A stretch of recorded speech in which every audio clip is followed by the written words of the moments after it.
Dream Image English Learning Point, the name of quality and the symbol of confidence. আসসালামু আলাইকুম সুপ্রিয় শিক্ষার্থী এবং যারা এই ভিডিওটি দেখছেন সবাইকে ড্রিম ইমেজ ইংলিশ লার্নিং পয়েন্টের পক্ষ থেকে স্বাগত। আজকে খুব গুরুত্বপূর্ণ একটা টপিকস ইংরেজির, সেটার ডেফিনেশন অর্থাৎ সংজ্ঞা নিয়ে আলোচনা করব। সেটা হচ্ছে ফ্রেজ। এই ফ্রেজ আমরা অনেকেই পড়ি, অনেকেই মুখস্থ করে। ফ্রেজ অ্যাডমিশন টেস্টের জন্য কম্পালসারি একটা অংশ। এছাড়াও ফ্রেজ যদি একটা স্টুডেন্ট ভালো করে শিখে তাহলে তার রাইটিং স্কিলটা অনেক বেশি ডেভেলপ হবে এবং তার রাইটিংগুলো বেশ মানসম্মত হবে যদি সেইটাতে প্রপারলি রাইটিংয়ে ইউজ করতে পারে। যার জন্য আমি মনে করি যে ফ্রেজটা জানা অত্যন্ত জরুরি। তবে অ্যাডমিশনের জন্য শুধু সংজ্ঞা জানলে হবে না, সেক্ষেত্রে অবশ্যই এটা টোটাল ক্লাসিফিকেশনটা ডিপলি জানতে হবে। তবে আপাতত আমরা শুধু সংজ্ঞাটা দেখব। ফ্রেজ শব্দগুচ্ছ, এটাকে বলা হচ্ছে যে কি phrase is a group of words, অর্থাৎ ফ্রেজ হচ্ছে একটা শব্দগুচ্ছ। তো এইটা শব্দগুচ্ছ সেটা ঠিক আছে, বাট এর কিছু বৈশিষ্ট্য আছে।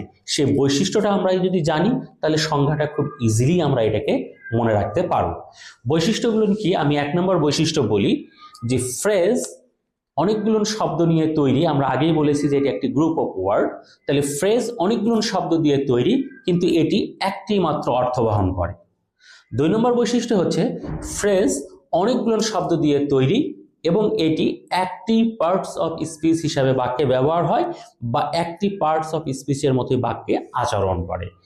3 নম্বর বৈশিষ্ট্য হচ্ছে ফ্রেজ অনেকগুলো শব্দ দিয়ে তৈরি, কিন্তু এখানে কোনো সাবজেক্ট ও ফাইনাইট ভার্ব থাকে না। কিছু কিছু ক্ষেত্রে সাবজেক্ট উজ্জ্ব থাকতে পারে, বাট ফাইনাইট ভার্বটা কম্পালসারি এখানে থাকবে না কখনো।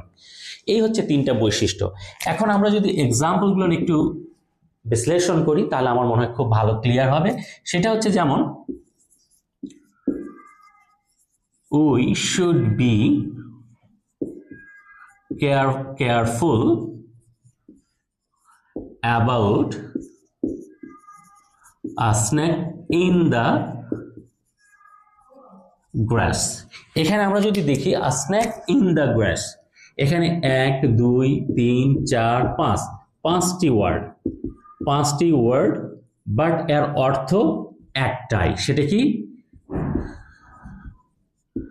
গোপন শত্রু। অর্থ একটাই, এর একটাই পার্টস অফ স্পিচ। কি সেইটা? এটা একটা নাউন। এর একটাই অর্থ, একটাই পার্টস অফ স্পিচ। এবং মজার বিষয় হলো এখানে কোনো সাবজেক্ট ও FV, that means finite verb নেই। তাহলে যদি এই বৈশিষ্ট্যটা আমরা খুব সহজেই দেখি, বোঝা যায়। আরেকটা এক্সাম্পল আমরা দেখি।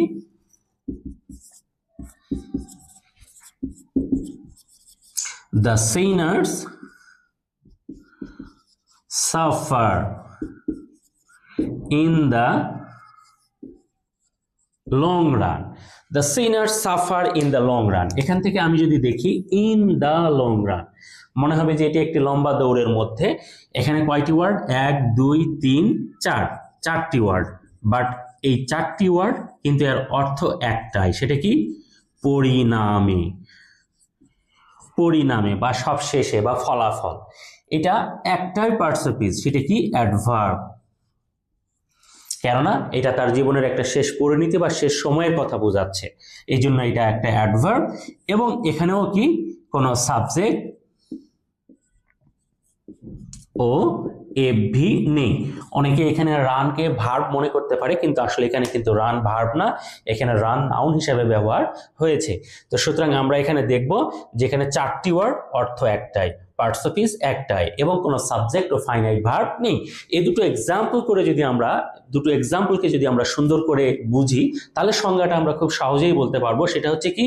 যে শব্দগুচ্ছ দ্বারা একটিমাত্র অর্থ প্রকাশ পায়, একটিমাত্র পার্টস অফ স্পিচ হিসেবে বাক্যে ব্যবহার হয় এবং যেখানে কোনো সাবজেক্ট ও ফাইনাইট ভার্ব নেই, সেই শব্দগুচ্ছটাকেই ফ্রেজ বলে। একেবারে ক্লিয়ার, এখানে আর কোনো ঝামেলা নেই। তবে এই ফ্রেজটার ক্লাসিফিকেশন আমি আগেই বলছি জানতে হবে। ফ্রেজ মূলত 7 প্রকার বা প্রধানত 7 প্রকার, তবে এই 7 প্রকার থেকে আরো 2 প্রকার বর্ধিত করা আছে। তো এই জন্য যদি সর্বমোট বলে বা শুধু ফ্রেজ কত প্রকার বলে সেক্ষেত্রে কিন্তু এমসিকিউটা 9 প্রকার হবে, আর যদি বলে প্রধানত কত প্রকার সেক্ষেত্রে কিন্তু 7 প্রকার হবে। এগুলো কি কি কেমন সেগুলো ইনশাআল্লাহ সামনে কোনো ভিডিওতে দেখা হবে। আল্লাহ হাফেজ।